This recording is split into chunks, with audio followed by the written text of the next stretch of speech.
Ito ang bansa na walang traffic rules at walang binatbat ang gitgitan ng mga barumbadong jeepney driver sa Pilipinas.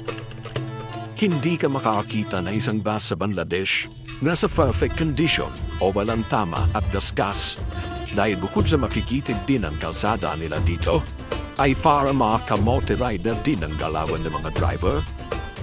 Madalas na nakikiskisa ng mga bus sa isa't isa na walang take kung magkandaletse ang katawan ng bus, makauna lang sa pasahero. Ang dahilan kung bakit pasaway ang mga driver nila dito ay dahil karamihan ng mga bus ay pribadong pag-aari o hindi naman sa kanila. Ayos na pangatilian, di ba? Kaya tulad ng jeepney sa Pilipinas, paunahan at singitan. Ang eksena dito para makarami ng pasahero. Mas mabilis, mas magaling kumiskis, mas maaga makataalis. Ang mga pinto ay laging bukas lang at diretsyo lang sa paggalaw. Kaya listo ang mga pasahero sa pagsakay, di pwedeng papatay-patay. Nakapagtataka lang na walang multa sa paglabag sa batas trapiko dito. Kaya naman pala, ang aksyon lamang ay pinipitik-pitikan ng traffic enforcer ng ilang bus ng wooden stick para gumalaw-galaw naman sila sa buo-buo na traffic. Sanay na nga sila sa ganitong eksena araw-araw.